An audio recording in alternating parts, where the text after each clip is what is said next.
A partir de agora você vai ouvir pela Web Rádio SINDCT Clique Jornal. Clique Jornal.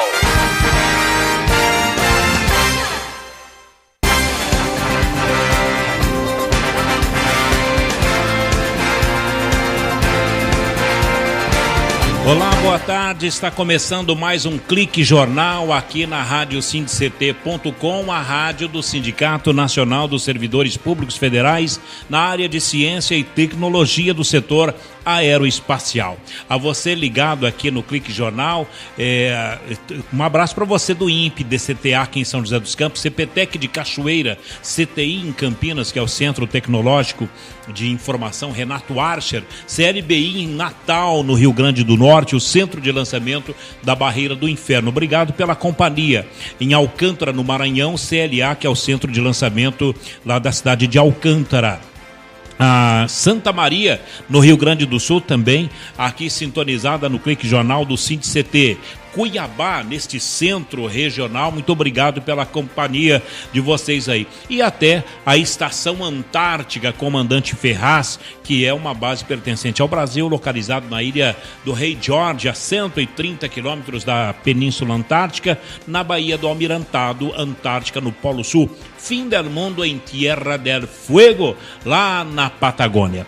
O Clique Jornal de hoje tem a presença do presidente do SINDCT, o Sindicato Nacional de Ciência e Tecnologia, o presidente Ivanil Elisiário. A minha colega Shirley Marciano está aqui conosco também para poder ancorar o Clique Jornal de hoje, neste momento que, além do presidente Ivanil, nós recebemos a presença de uma médica. Vamos falar hoje com essa doutora, que é a doutora Valéria Moreno, vai dar uma dica para o senhor, para a senhora, para você internauta, sobre violência doméstica, nesse cuidado que a gente tem que ter com as crianças e os adolescentes brasileiros, em especial aqui no Vale do Paraíba, na cidade de São José dos Campos. Bom, primeiramente com o presidente Ivanil. Boa tarde, presidente. Boa tarde, Paulinho. Boa tarde, comunidade, todos os filiados do SINDCT. Quero aproveitar aqui e começar fazendo um especial acolhimento à doutora Valéria Moreno, que nos abrilhanta aqui com a sua presença e vai nos falar aqui sobre um assunto bastante importante. Você sabe, Paulinho, que eu venho de um dia bastante tribulado, de uma semana, na verdade, bastante tribulada por conta da crise do INPE.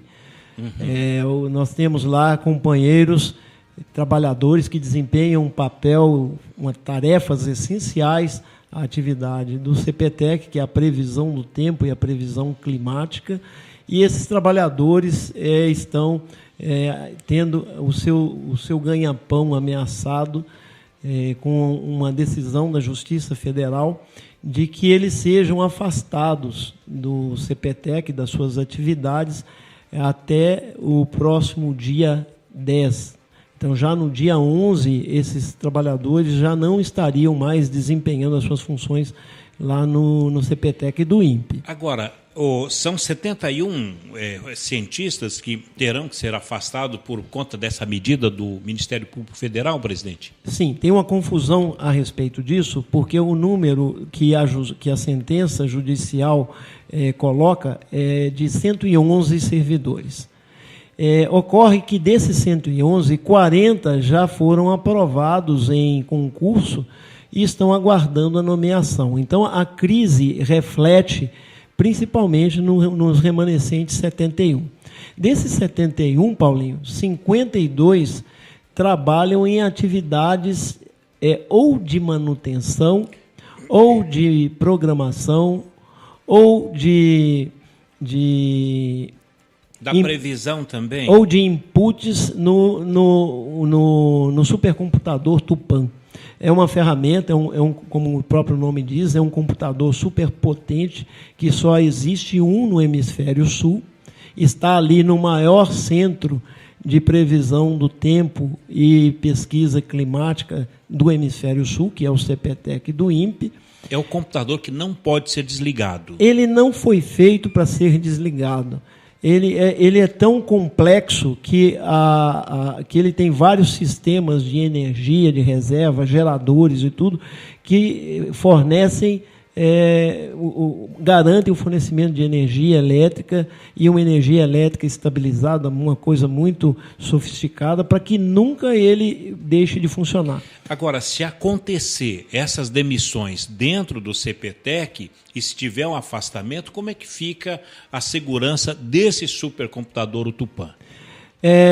Existem vários cenários, um deles até prevê, né, que, por segurança, ou seja, preventivamente, se desligue o computador, porque seria pior do que acontecer uma situação sem o acompanhamento dos profissionais que são responsáveis pelo monitoramento do seu funcionamento. Bem, Ivanil, a sua situação está assim: aeroporto, sindicato, Brasília, avião, ir para lá e para cá. E está se afunilando o tempo em relação a isso. Qual é a sensibilidade do Ministério Público Federal em relação a isso? Porque toda a sociedade, todo o grupo de cientistas brasileiros sabe da essencialidade desses funcionários no INPE. E o que é que o Ministério Público Federal faz? Fica apenas na determinação, cumpra-se e nada mais? Então, Paulinho, é interessante o seguinte, que o sindicato reconhece que, por diversas ocasiões, a direção do INPE tentou fazer a contratação, solicitou a contratação desses servidores. E o INPE faz essa solicitação ao Ministério de Ciência e Tecnologia, ao ministro Marco Antônio Raupp, que é o atual ministro, digamos assim. Mas antes dele, isso foi feito a outros ministros, e já é de longa data esse problema da manutenção da força de trabalho do Instituto, principalmente por perdas devido à aposentadoria. Então, nesse momento em que a crise se instalou de uma maneira tão decisiva, o que o sindicato fez foi ter contato pessoal do presidente, do vice-presidente, Fernando Moraes, com o ministro Marco Antônio Raupp, e procurando convencê-lo de que essa crise é de tal monta que ele, ministro Marco Antônio Raupp, tem que tratar desse assunto pessoalmente com a ministra Miriam Belchior do Planejamento. Bom, presidente, e a gente não vê a figura do ministro tratando desse assunto. É um assunto de suma importância e de segurança nacional, a manutenção desses cientistas, a manutenção deste computador e desta força de trabalho científica. E a sensibilidade disso? O ministro, nessas reuniões, vai conversar com a ministra do Planejamento, vai falar com o juiz, com o Ministério Público Federal? A notícia que nós temos, inclusive temos um documento que comprova isso, é que o ministro ele enviou aviso ministerial solicitando provimento de 438 cargos. Inclusive, houve um questionamento, porque a crise atual diz respeito a 71 servidores, e não a 438. Mas, no caso, há uma coerência com o que foi determinado pelo Tribunal de Contas da União, que emitiu um relatório em 23 de janeiro desse ano, e que, inclusive, levou a um termo de ajuste de conduta e submeteu o INPE a um prazo de 60 dias para levantar as suas necessidades para minimizar o déficit de servidores. Para você ter uma ideia, esse relatório do TCU colocou que os atuais 1.041 servidores do INPE não são suficientes para cumprir a sua missão institucional, que teria que ser o INPE teria que ter, no mínimo, o dobro disso, o dobro desses 1.041 servidores. Bem, o senhor teve também uma reunião com o Peronde lá em Cachoeira Paulista. Como foi essa reunião?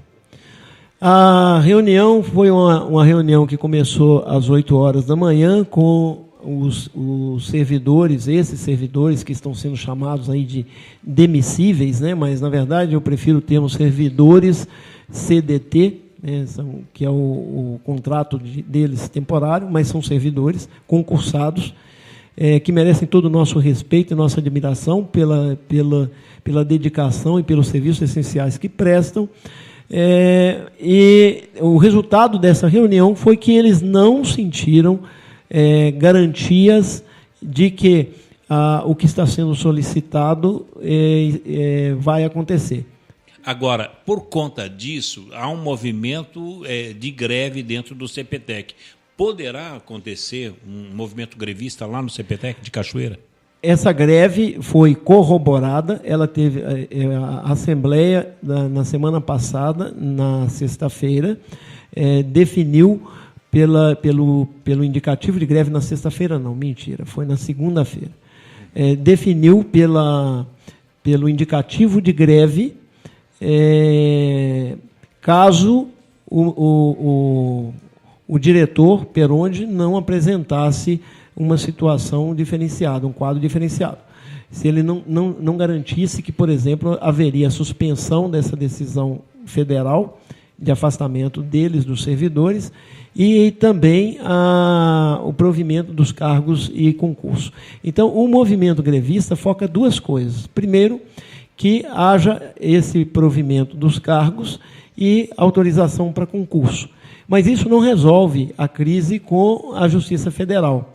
A partir desse encaminhamento é que deve haver uma articulação com o Juízo Federal para que seja levantada, reformada essa decisão de suspensão dos trabalhadores, do seu trabalho, e que seja concedido a esses trabalhadores seguir desempenhando as suas missões até que haja substitutos aprovados em concurso para os quais eles passem as suas funções ou eles mesmos venham a ocupar esses quadros por oportunidade que eles terão também de concorrer a essas vagas. Então, hoje, na reunião, não teve nada palpável. Assim, o Perondi ele foi mesmo para ouvir o pessoal, ainda ele não levou nenhum tipo de solução. Ele levou, sim. Ele levou uma carta de intenções, ele levou uma situação que mostrou que ele esteve em Brasília, que ele fez as solicitações e tudo, mas diga-se de passagem que não é o diretor Perondi quem construiu essa situação. Ele tem, inclusive, feito Mas ele está intermediando, assim. Ele tem feito ações para poder tentar resolver essa situação e ele tentou, hoje de manhã, evitar que houvesse a decisão pela greve em função das conversas, das tratativas que ele tem tido em Brasília. A desconfiança da Assembleia não foi diretamente ligada ao diretor, mas a outras situações semelhantes que já aconteceram. Vários diretores antes dele fizeram solicitação de vagas e tudo, e, no entanto, sempre encontraram paredão do planejamento. Bem, lembrando... Os servidores sentiram que não tinham essa garantia e decidiram pela manutenção. Bom, lembrando que Perondi é o Leonel Perondi, que é o diretor do CPTEC lá de Cachoeiro Paulista. Agora, não, ele é o diretor do INPE, todo o INPE. Que esteve lá em Cachoeira. Lá em Cachoeira tem um coordenador, que é o engenheiro Oswaldo, o doutor Oswaldo, que é o coordenador das atividades lá do CPTEC. Bom, nesse caso, se houver a deflagração da greve, que é no dia de hoje, sexta-feira, dia 4 de outubro, o prejuízo vai aumentar? Já houve a deflagração da greve. Os trabalhadores CDTs estão em greve. O que eu, presidente, penso, e ainda não submeti à diretoria e vou submeter à avaliação da diretoria, é a gente ampliar esse movimento para que os outros servidores, os perenes e também os temporários, também façam adesão à paralisação, por entender que a gente precisa ampliar esse movimento por conta de uma situação mais ampla, que é o que fez chegar a essa situação, que é a ausência de contratações por décadas. Agora, presidente Ivanil, o SINDCT, então, vai tentar um acordo emergencial para sanar esse problema e jogar para depois de janeiro, fevereiro, uma solução para esse impasse. Não, o sindicato não tem disposição de de frear esse movimento.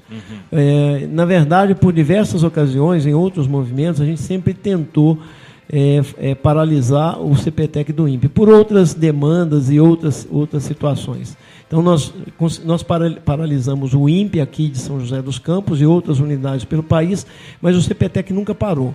E hoje existe, sim, uma movimentação muito forte por impedir, por tentar que o CPTEC não pare, mas a situação atual ela é envolvida de um contexto político maior, em que o sindicato, junto com outros sindicatos da carreira de ciência e tecnologia, tem tentado mostrar para o povo, mostrar para as autoridades, principalmente no Congresso. Os últimos 2 meses, nós tivemos oportunidade de falar em audiências públicas lá no Congresso, em que nós denunciamos essa situação de perda da força de trabalho dos institutos públicos em todo o Brasil, não só no INPE. Só para você ter uma ideia, Paulinho, de 87 a 2012, ou seja, em 25 anos, o DCTA, que também faz parte da nossa base, perdeu a metade do seu efetivo. Tinha 3.449 servidores e esse número, em 2012, eram 1.709 servidores. E se nada for feito, até 2020, esse número vai a 890 servidores. Ou seja, em 3 décadas, o DCTA terá perdido 1/4 da sua força de trabalho a cada década. Bem, nesse caso, o SINDCT está torcendo aí para o concurso público que seja realizado e que venha trazendo até os aprovados para o INPE. Para fazer a reposição. A reposição, quer dizer, tem os aposentados, não é? Que é uma força que vai ficar faltando, e se não tiver o concurso, vai ser o desmonte do INPE. Sim, do INPE e do CTA. Esse desmonte, a gente não pode dizer que vai acontecer esse desmonte.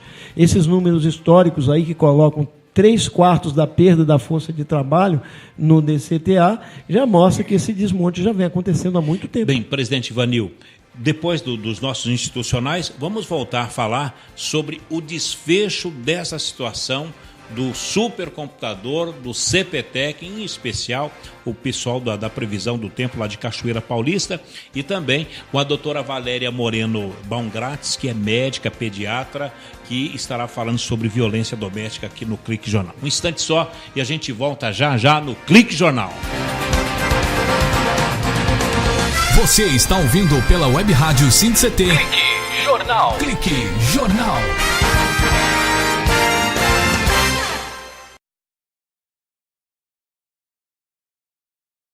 Você está ouvindo pela Web Rádio SINDCT. Clique Jornal. Clique Jornal. Muito bem, estamos de volta aqui no Clique Jornal, o jornal do Sindicato Nacional dos Funcionários Públicos Federais na área de Ciências, Tecnologia e Inovação, não é, Shirley Marciano? Exatamente. E hoje presença que muito nos honra do presidente do SINDCT, Ivanil Elisiário. Bom, presidente, hoje ainda nesta sexta-feira, uma conversa com o Leonel Perondi, diretor do INPE? Sim, daqui a pouco estaremos reunidos por solicitação do diretor. É uma solicitação muito bem acolhida, porque esse sindicato sempre está aberto ao diálogo. O que certamente eu direi ao diretor é que a próxima oportunidade para que a gente mude os rumos e saia dessa greve que foi decretada hoje é a partir de alguma novidade do avanço das tratativas que ele tem com as autoridades maiores na direção do efetivo alcance aí das solicitações dos servidores, que é concurso público e a manutenção do trabalho deles até a nomeação desses concursados. Sai de lá com uma posição mais tranquila até dessa reunião de hoje, a expectativa da reunião de hoje, eu tenho a expectativa e espero que o diretor tenha alguma coisa nova além daquela que ele já apresentou hoje de manhã lá no CPTEC do INPE. E é importante observar que essa decisão de greve ela foi tomada com muita responsabilidade, com o comando da greve assumindo a responsabilidade e a garantia de manutenção dos serviços essenciais, porque a previsão do tempo ela impacta diretamente a aviação civil, a agricultura e o monitoramento e alerta de desastres naturais. Então, esses serviços eles estão garantidos, eles vão ter continuidade, mantendo lá o mínimo de pessoas necessárias para o perfeito andamento e condução dessas atividades, por responsabilidade desses servidores mesmo. Mas o ideal é ter o quadro completo, até por questão de segurança. Sim, claro. Quem assiste aí a previsão do tempo aí, vê lá aquele meteorologista, o Giovanni Dolif. Ele faz parte de um grupo de 10 pessoas, e dessas 10 pessoas só tem um permanente. Os outros 9 são todos esses que estão passando por essa crise agora, inclusive ele. Quer dizer, tem que detectar esse desastre físico dentro do CPTEC. Exatamente. Bem, então, isso é uma coisa que não foi construída de um dia para o outro, de uma semana, nem de um ano para o outro. É coisa que vem sendo construída por décadas. Bom, presidente, desejamos sorte, que o senhor venha com a vitória na mão para os servidores e para a sociedade brasileira. Muito obrigado, Paulinho. Foi um prazer estar aqui e poder falar nesse instrumento que é nosso mesmo. Espero que a gente possa no desenrolar, no desenvolver da atividade dessa rádio, que está sendo uma vitória tão grande nossa, enquanto sindicato, e também minha enquanto servidor e de toda a categoria, poder ocupar espaço aí com a palavra do presidente e trazendo temas que a gente possa discutir e ofertar aí uma maior proximidade com os nossos filiados, nossos representados. Muito obrigado. Eu que agradeço, presidente Ivanil Elisiário, presidente do SINDCT, o Sindicato Nacional dos Funcionários Públicos Federais na área de Ciência e Tecnologia, que a gente espera, não é, Chile? Que volte aqui para a SINDCT, para a Rádio Web SINDCT, com uma posição esclarecedora, tirando para bem longe esse fantasma de demissão dentro da ciência e tecnologia. Sem dúvida, é tudo que a gente espera. Bom, vamos agora cuidar da saúde. Existe até um ditado que diz o seguinte: eu vou cuidar da minha saúde porque da minha vida muita gente está cuidando. Está conosco aqui a doutora Valéria Morena Baumgratz, que é médica, pediatra, formada pela FAME, lá de Barbacena, que é a Faculdade de Medicina de Barbacena, e aqui em São José dos Campos atua na rede pública, mais especificamente na atenção às crianças e adolescentes vítimas de violência doméstica. Doutora, boa tarde, doutora. Boa tarde a todos aqui no estúdio, todos os ouvintes. Prazer estar com vocês. Alegria nossa, doutora Valéria Moreno. A senhora chegou num momento de conturbação no CPTEC INPE, não é? Sim, quer dizer, sim. Está muito delicado hoje, não é? Até por causa da previsão do tempo. Doutora Valéria, a violência no lar, que é a sua especialidade, essa análise, a violência ela compromete a formação e a integridade da criança e do adolescente, doutora? Sem dúvida, sem dúvida. Os impactos na saúde pública, eles são enormes e no indivíduo inenarráveis. Casos de depressões, doenças mentais na vida adulta podem ter relação com a violência na infância. A violência no lar, então, contra a criança, ela vai criar, inclusive, um problema mental no adulto? Futuro, com certeza. E como cidadão, né, que a criança foi, ao longo do tempo, sendo olhada nessa forma de sujeito-objeto para sujeito de direitos, garantido pela Constituição Federal de 1988, 25 anos já, uma Constituição muito cidadã, no seu artigo 227, onde ela introduz a proteção integral à criança e adolescente, que é corroborada com o Estatuto da Criança e do Adolescente, no ano de 90. Está na Constituição. E essa proteção está no ECA também. Exatamente. Essa proteção precisa ser garantida. Quando a gente fala em violência, você inclui só aquela violência da palmada Ou tem outro tipo de violência psicológica também? Boa pergunta. A violência ela é tipificada em várias formas. Ela pode ser na sociedade de várias maneiras, né? Sendo a criminal, institucional, autoinfligida, aquelas por questões culturais. Mas quando a gente trata da natureza da violência, no ambiente doméstico, em especial, que acomete crianças e adolescentes, mulheres são o foco mais vulneráveis e idosos. Nós podemos classificá-las em psicológica, violência física, negligência e a violência sexual. Puxa vida. Doutora, nesse caso, a violência doméstica ela é um problema de saúde pública difícil de ser solucionado? Sem dúvida, por conta do sigilo. O que se acontece no ambiente doméstico, muitas vezes ele é cercado de sigilo, medo. Então, a revelação, ela por vezes, ela se torna muito morosa. O impacto da causa externa já é motivo de estudo e legislação. Em 2001, o Brasil divulgou uma portaria, né, que é a Portaria Ministerial de Redução de Morte e Mortalidades por Acidentes e Violência. Tamanhas são as mortes por causas externas. Cerca de 128 mil vidas são ceifadas por essas causas. E, dentro delas, precisamos esmiuçar aquilo que se trata apenas de acidente, violência, intencional ou não. E, respondendo à tua pergunta, reforçando, o que está dentro do ambiente doméstico, muitas vezes não aparecem nessas estatísticas. Doutora, uma pesquisa do Datafolha mostrou que 57% dos brasileiros já bateram nos filhos. Isso é uma cultura brasileira, Exatamente, doutora? Exatamente. E as crianças nos dizem que podemos educá-las sem bater. A lei da palmada já está em instâncias, né, na Câmara dos Deputados. Nós carregamos isso culturalmente, aceitamos isso socialmente, assim como aceitamos o álcool socialmente. Então, por que não desconstruir? Há países no mundo que já usam, né, da educação sem palmadas e têm sucesso na educação dos filhos. São crianças que crescem com melhoras de autoestima, com bom desempenho, desenvolvimento neuromotor. O afeto é a melhor saída. Bom, doutora Valéria, o índio, a família indígena não bate do filho. Existe alguma relação com esses novos estudos de se educar sem a palmada?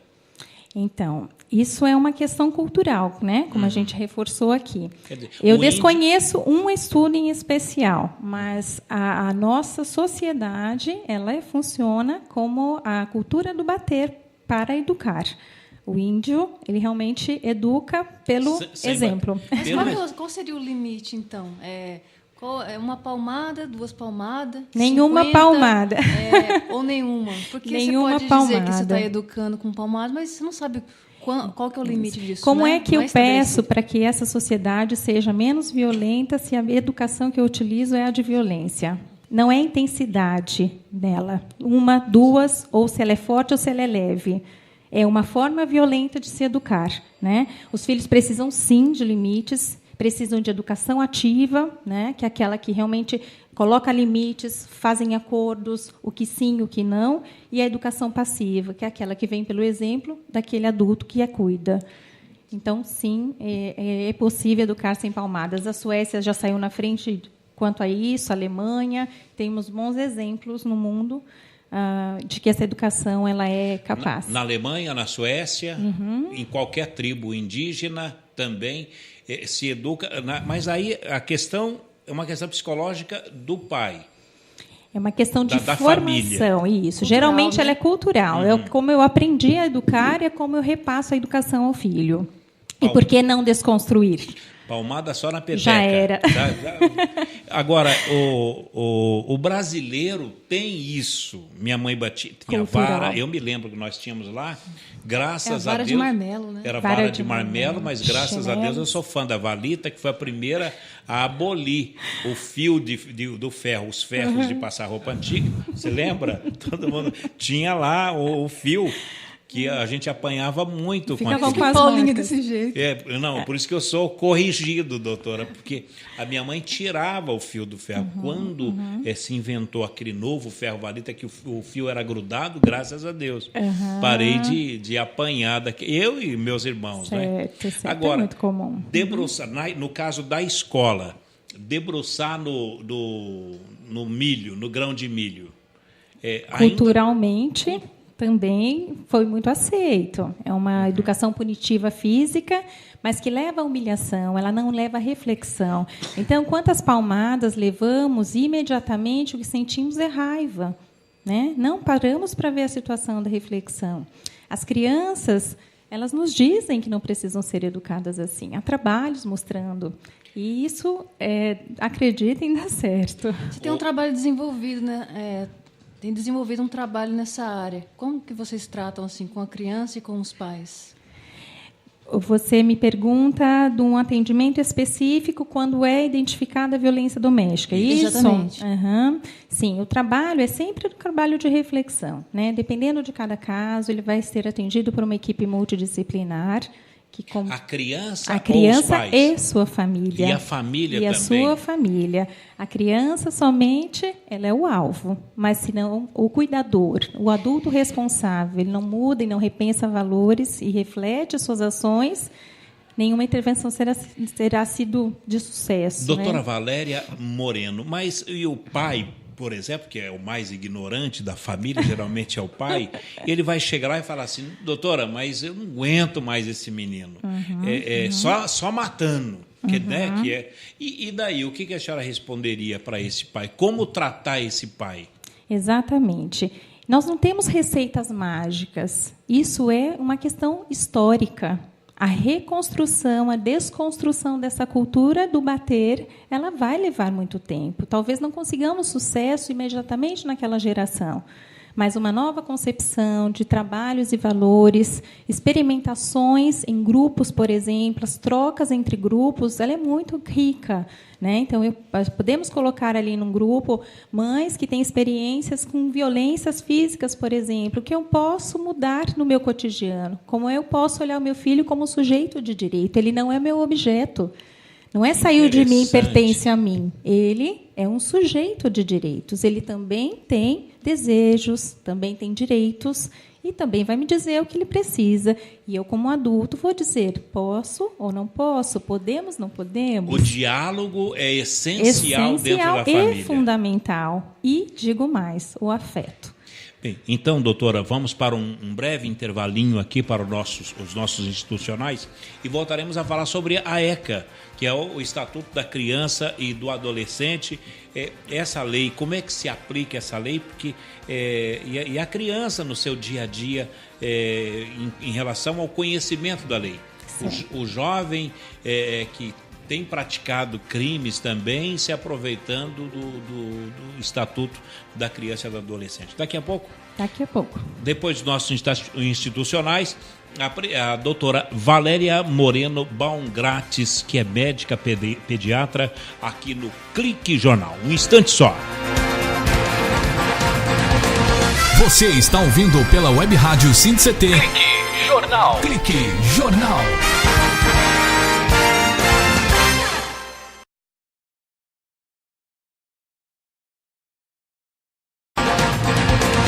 Você está ouvindo pela Web Rádio SINCT. Clique Jornal. Clique Jornal.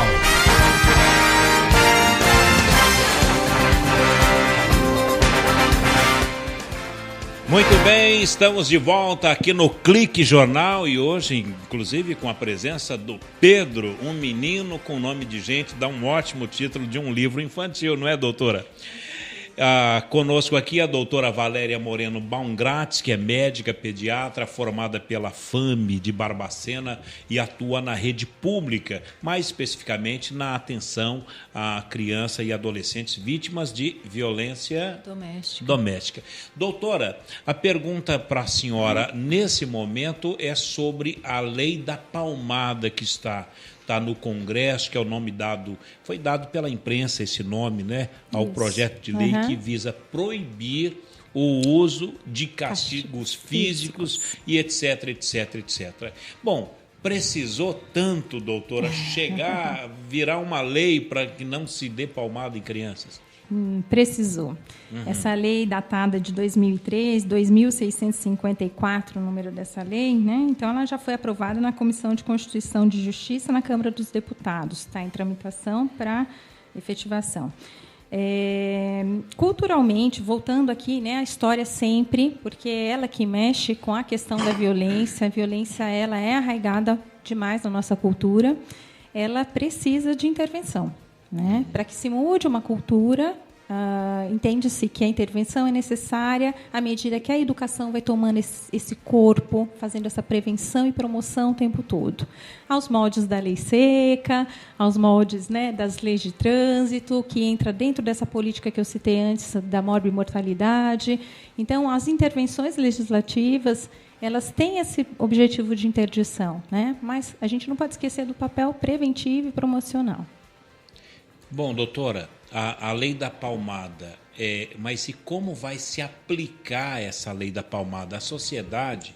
Porque a nossa cultura é pegar o Pedro, puxar a orelha, olha lá, você vai apanhar e tal. Essa é a cultura brasileira.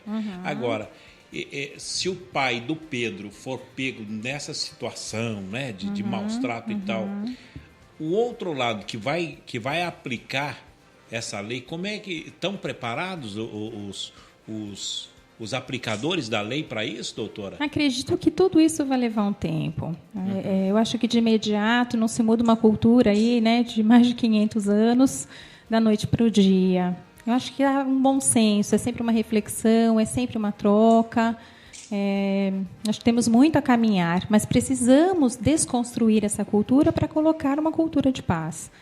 Quer dizer, precisa ter o alicerce. Precisa ter a lei, alicerce. ela vem como uma forma de forçar assim, as mudanças. As mudanças, porque isso. A cultura em si, ela, de repente, pode arraigada, demorar muito tempo. Exatamente, né? Secular, né? Então, de uma geração para outra, acho que ela vem com esse objetivo mesmo. Bom, doutora Valéria Moreno, o artigo 5º do ECA, que é a Lei da Criança e do Adolescente, ela dispõe que, já existe a lei, que nenhuma criança ou adolescente será objeto de qualquer forma de negligência, discriminação, exploração, violência, crueldade, opressão e assim vai. Não já existe a lei? O que é que falta para que a gente possa beber dessa informação? E olha, nenhuma criança será objeto de qualquer forma de negligência. Como incutir isso na cabeça da sociedade? E cerceando os excessos. Então, os tratamentos, hoje em dia, quando você tem os excessos, violência física, essas que eu citei da natureza, né? Física, negligências, suspeita de. Hoje, ela é passível de notificação. Também já elencado aqui no artigo 13.245 do ECA, né? Então, assim, se um médico, um professor ou responsável pela área da educação deixar de fazer essa comunicação, ele pode ser passível de penalização, tá? Então, é um dever, é um nosso dever. E eu queria deixar bastante registrado isso, que é um dever da sociedade também, né? Prezar pela criança, que passa de objeto a sujeito durante a transição dessa lei. Mas o exercício efetivo dela só vai acontecer se tivermos vigilâncias. Vamos haver provocação para novos serviços, para novos atendimentos, se de fato tivermos a conscientização cidadã de toda a sociedade. Né? Doutora, ainda voltando a falar da lei, ainda nesse tema, a Lei 8.069, que instituiu o ECA, ela condenava ou condena os maus tratos contra a criança e o adolescente, mas não definia se os maus tratos seriam físicos, não é? Agora, com a lei da palmada, poderá se definir isso aí? Na verdade, toda forma de violência aplicada a uma criança, se o entendimento dessa violência houver impacto no desenvolvimento, né, biopsicossocial dessa criança, sim, essa família ela é arguída já para um atendimento. Né? E hoje a gente tem essa vigilância através dos conselhos tutelares e essas notificações que entram. Né? Agora, como fica, de fato, a penalização Isso acho que ainda está em discussão. Bom, por falar nisso, aqui em São José dos Campos, o Conselho Tutelar está com um mandato tampão, né, para poder dar conta. Poder dar conta, até para o calendário dar certo dentro de um mandato mais folgado.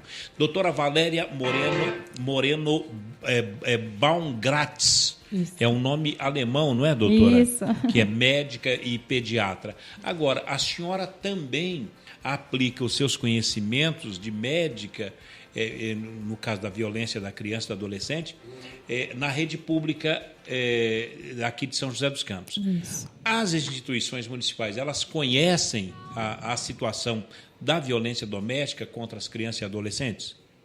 Sim, sim. E a aplicação disso? Sim. Hoje existe, né, um serviço que atende especificamente os casos de violência doméstica, crianças e adolescentes que são elencados pelo Conselho Tutelar, elegíveis como violência doméstica. Então, isso existe, é um serviço que existe na rede municipal de São José dos Campos.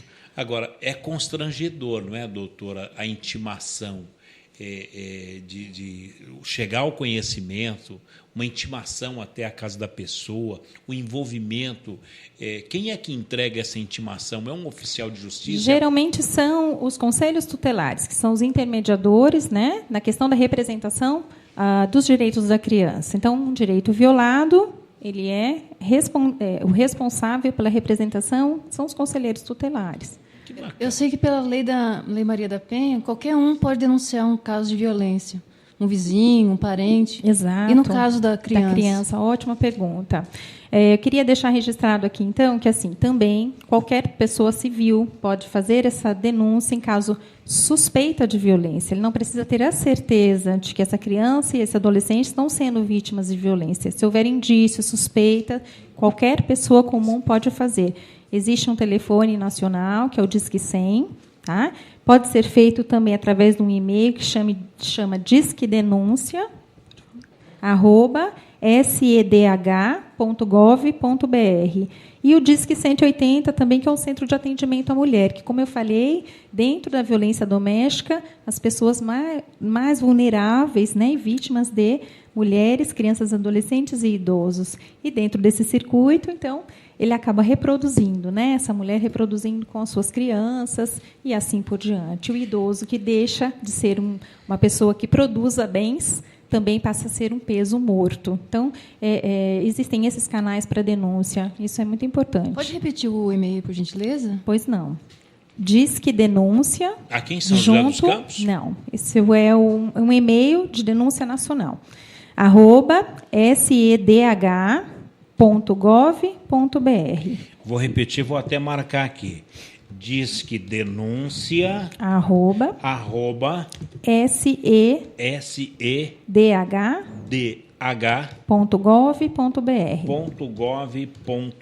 Então, atenção, o internauta, disque denúncia @sedh.gov.br.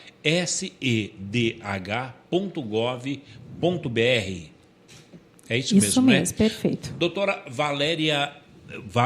Valéria Moreno, o Baumgratz é mais difícil um pouco, mas a gente estamos chegando lá, viu, doutor? Chega lá. Só para registrar aqui a presença do senhor José Ailson, ele que é diretor do SINDCT na área dos aposentados aqui.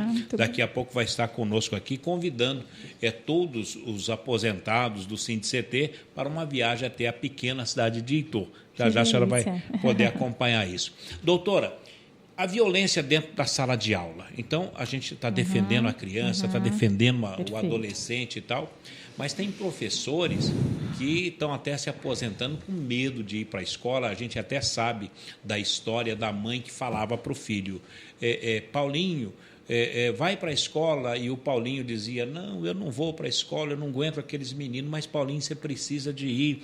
Não, mãe, eu não vou. Vai, Paulinho, você precisa ir para a escola. E aí o Paulinho falou assim, mãe, então a senhora me deu um bom motivo para que eu vá para a escola, porque eu não aguento aqueles meninos. E a mãe disse, Paulinho, você é o diretor da escola. Quer dizer, o professor, o zelador, o diretor, tem muita gente sofrendo com a violência do aluno com os professores. Como agir nesse caso? Certo. A violência interpessoal é uma das modalidades de violência também no trato do ser humano. A agressividade é um ímpeto nato necessário para a sobrevivência, mas quando ela atinge graus de intransigência, é que ela se torna má, patológica, né? Então, o bullying, por exemplo, já está enquadrado. Exatamente. O bullying é a modalidade do interpessoal, sempre com uma plateia, né? Sempre há um que é vítima, o outro agredido, um que agride, um que é vítima e um que assiste, né? Então, isso é a modalidade. Essa inversão de papéis, ela precisa ser trabalhada, né? Não há correto. Ser cidadão de sujeito de direito não significa a inversão desses papéis, né? Autoritarismo não resolve. A autoridade, né, ela precisa ser trabalhada. A hierarquia. E essas reproduções em vários nichos sociais, seja na escola, seja na sua comunidade, na sua rua, nada mais é do que a reprodução da vivência também dessas crianças, desses adolescentes. É nisso que nós precisamos nos pautar. É para aí que nós precisamos parar para refletir, né? Quais são os nossos pontos de atuação. Bem, doutora Valéria Moreno Baumgartz, antes da gente encerrar esta conversa maravilhosa, eu acho que de um conteúdo muito forte, que é a conscientização, eu gostaria que a senhora pudesse acompanhar esta musiquinha, esse jingle que é contra a violência doméstica e contra a criança e o adolescente.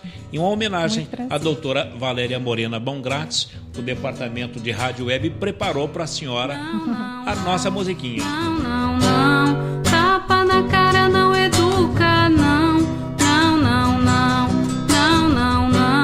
tapa na cara não educa, não. Só quer bater, só quer xingar, nunca está calmo pra conversar. Pensa que tudo é do jeito que tu quer, só sabe gritar e dar pontapé. Não, tapa na cara não educa, não, tapa na cara não educa, não. Quando vem do trabalho cansado, já chega me olhando de lado. Nem me atrevo a mostrar minha lição, só queria um pouco de atenção. Sei que sou uma criança levada, sei também que sou malcriada, mas não precisa falar palavrão.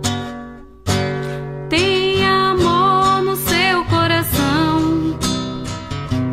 Não, tapa na cara não educa, não, tapa na cara não educa, não. Se vou à escola e arranjo confusão, levo tapa na cara e também um beliscão. Não posso chorar, não posso explicar, vem logo me mandando calar. Como diz o dito popular, me respeite que eu vou te respeitar. Tenho fé que Deus vai me ajudar, e a violência um dia vai acabar. Não, tapa na cara não educa, não, tapa na cara não educa, não, tapa na cara não educa, não,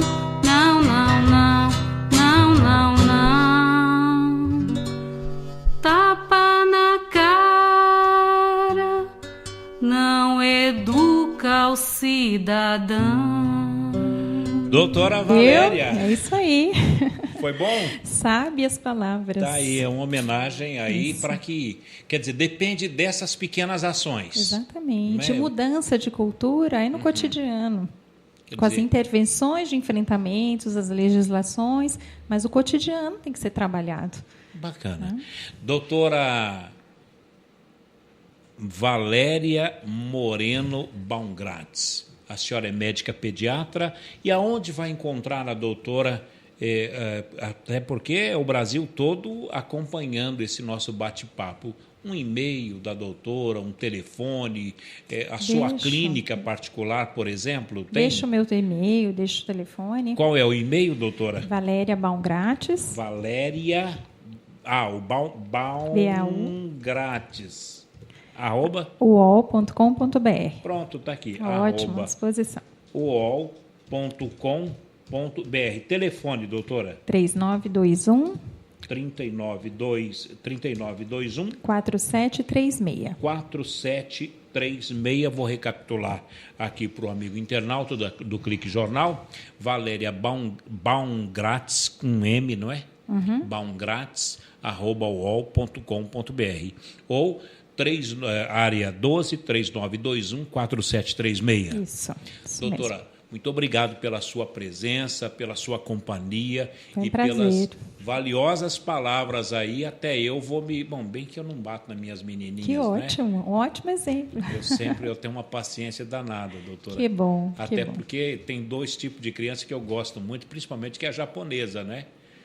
Estão a 5 mil quilômetros de distância, quando eu estou acordado, elas estão dormindo. Bom, doutora, obrigado pela sua presença. Foi um prazer estar com vocês. Um abraço. Bom, Shirley, vamos agora falar sobre a aposentadoria, mas daqui a pouco. Daqui a pouquinho. Olha, aposentadoria e com José Ailson, ele que é diretor do SINDCT na área de aposentados e vai falar aqui no Clique Jornal exatamente para você que dedicou toda a sua vida à ciência e tecnologia e agora vai poder usufruir deste tempo maravilhoso, porque agora é hora de passear com o José Ailson, que é diretor do SINDCT. Um instante só e a gente volta já. Você está ouvindo pela Web Rádio SINDCT. Clique Jornal. Clique Jornal.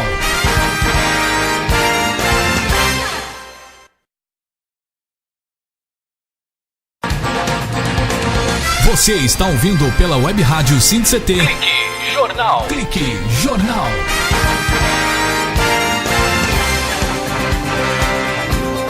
De volta aqui no Clique Jornal, o jornal para você que dá aquela clicada aqui pela internet no radiosindct.com.br. Atenção, radiosindct.com.br. Agora, rádio sem BR, não é? Só BR, só do frio, né? Brrr. Bom, Shirley, então... O nosso endereço, radiosindct.com. radiosindct.com. Agora, quem quiser... BR é só na Petrobras. Não, só na Petrobras, né? Está fazendo 60 anos, né, Vitor? Fez ontem. Fez ontem, né? 60 anos. Yeah. Por falar em fez ontem, José Ailson, Departamento dos Aposentados do SINDCT. Boa tarde, Boa mais tarde. uma vez. José Ailson do quê? Rosa. O José Ailton Rosa. Ailson. José Ailson. Ailson Rosa. Isso. O José Ailson foi do CTA. Isso. Qual o departamento do José? Do IAE. IAE. É. Qual a sua função lá, seu José Ailson? Técnico químico. Quantos anos? 20 anos lá. Puxa vida. Então o senhor via só azul. Só azul. Não é, quer dizer, antes... Não, no começo, o Vitor é da minha época lá. Eu conheci o Vitor lá. Lá no IAE. Né? O Vitor era menino lá. Sou novinho ainda. Você não é menino, hein, Vitor? O chefe nosso era da Marinha. Ué? O chefe nosso era da Marinha. É mesmo? Depois ele ficou um tempo lá e tal, foi para o IAV, depois aposentou, foi para Campinas. Mas vocês eram do CTA? Não, a gente era do CTA, só que o nosso chefe era da Marinha. Qual é a entidade que tem contra-almirante? A Marinha. É a Marinha, não é? E ele era capitão de mar e guerra. a patente capitão dele. De mar e guerra. Comandante. Quer dizer, era chamado de comandante, entendeu? Conta que foi num daqueles jantares, naqueles eventos lá do CTA, um rapaz que ele era totalmente contra tudo, não é? Ele não gostava de ninguém, mas lá na festa ele viu um almirante daquele e começou: "Ô, almirante, como vai? Tudo bem?" Aí o almirante falou assim: "Não, eu não sou almirante, eu sou contra almirante." Ele falou: "Não, eu também não gosto dessa raça, estou aqui." Então, quer dizer, tinha um que era contra almirante lá. Tem umas histórias, né? Isso é uma história que... Por exemplo, eu posso contar uma historinha aqui da minha época quando eu servi?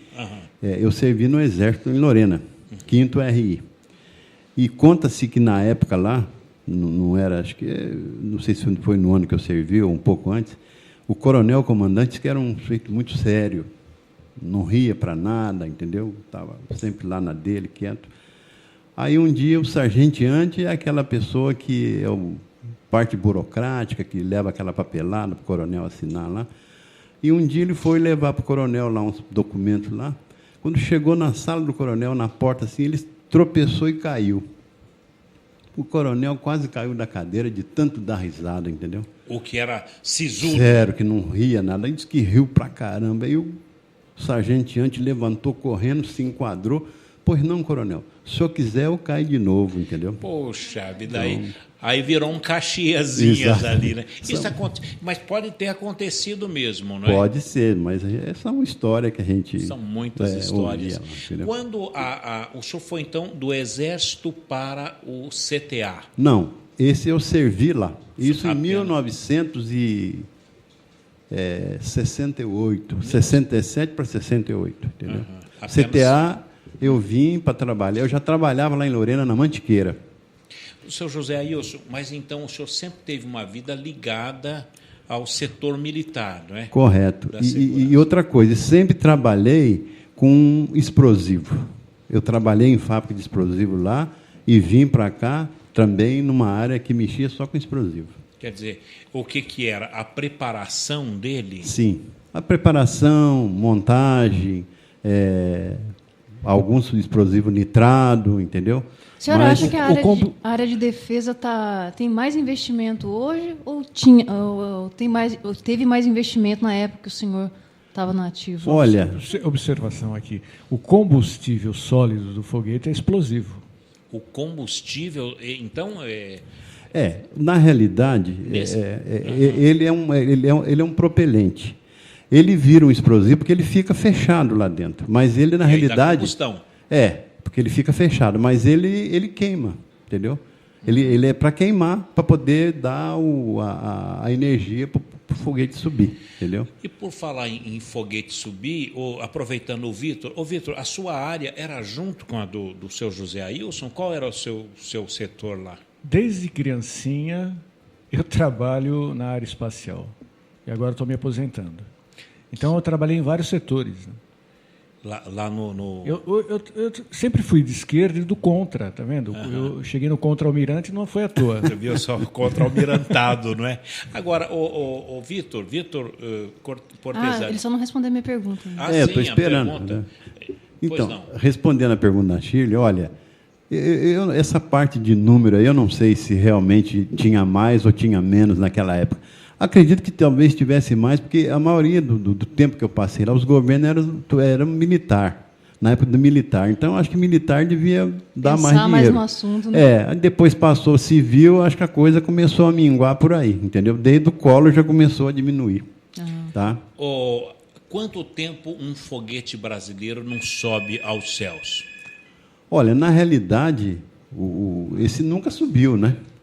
Sempre vai lá, faz ensaio, experimenta lá, mas oficialmente nenhum não chegou a lançar nenhum foguete lá ainda, entendeu? Para que pudesse lançar um satélite lá. Talvez agora, tipo o ano que vem ou o próximo ano, eles estão preparando um lá para poder lançar, né?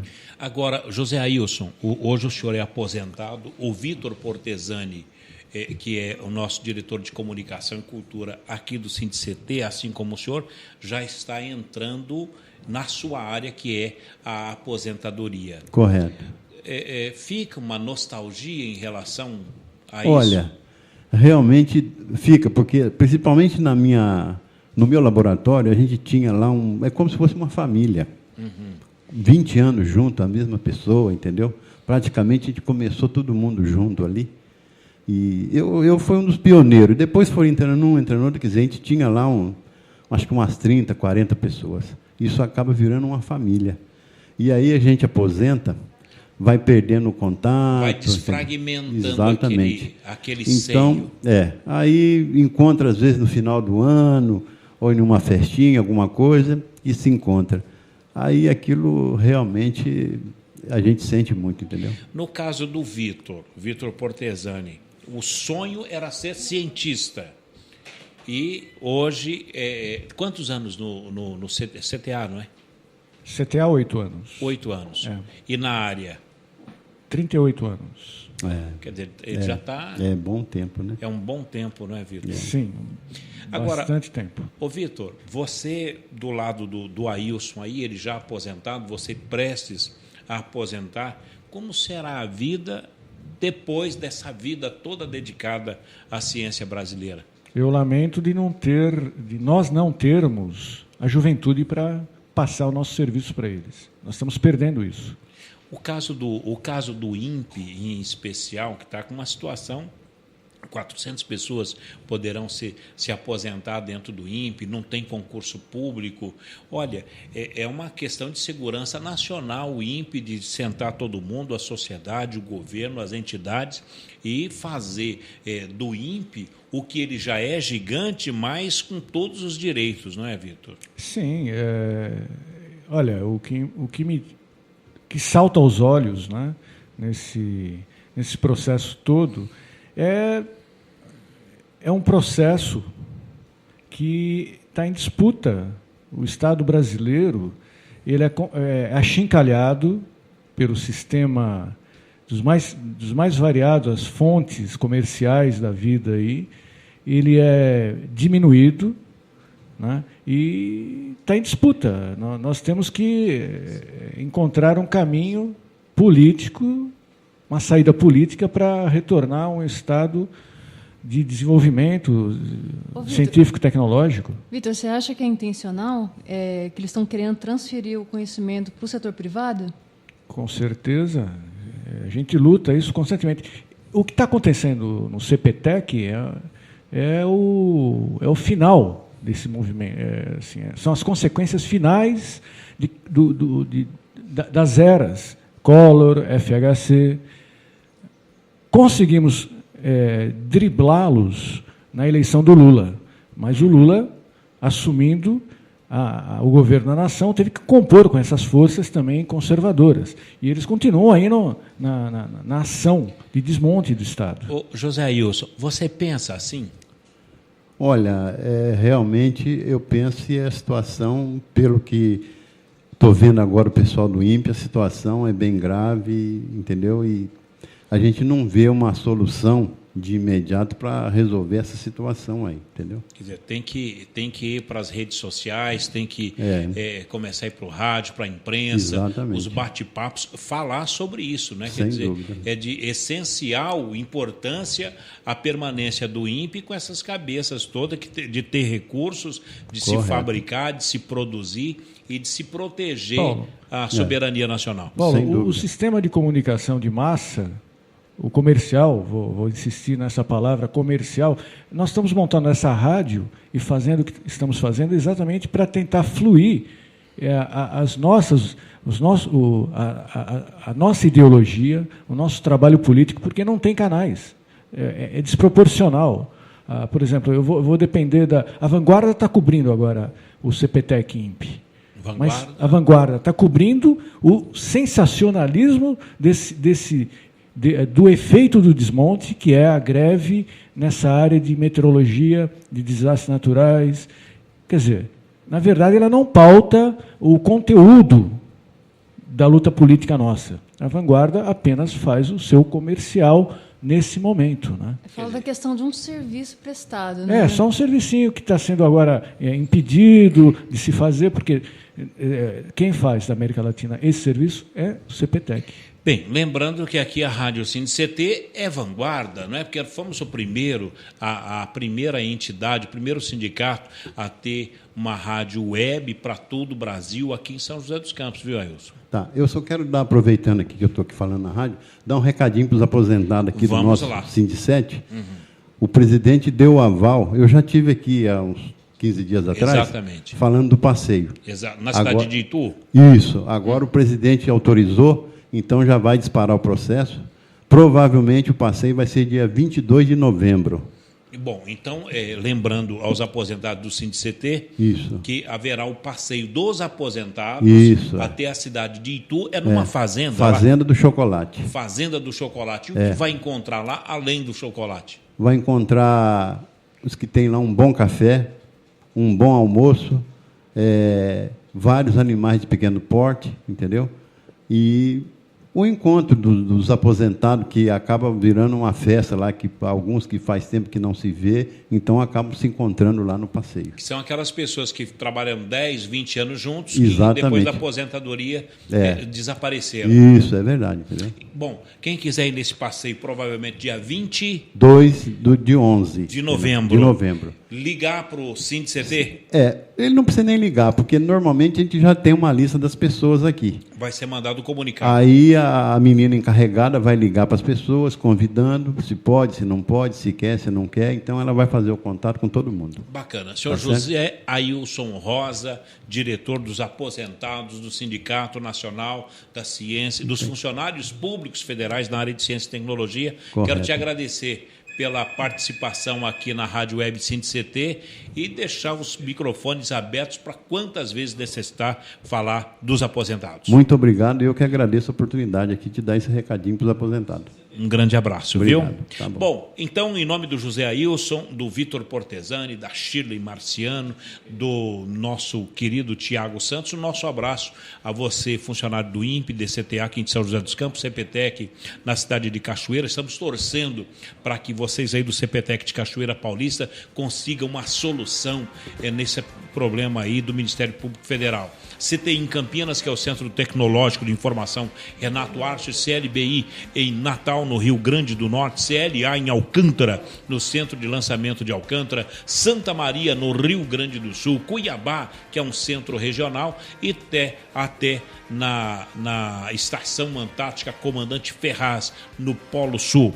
Muito obrigado ao senhor e à senhora, a você também pelo clique aqui no Clique Jornal. A apresentação foi aqui do Paulo Silva, a trilha sonora modulada pelo Tiago Santos, diretor de Comunicação e Cultura foi do Vitor Portesani, a presidência do Ivanil Elisiário, vice-presidente aqui do SINDI-CT, o Moraes, e a nossa querida jornalista, a Shirley Marciano. Obrigado pela companhia, audiência, um abraço a todos vocês e até lá.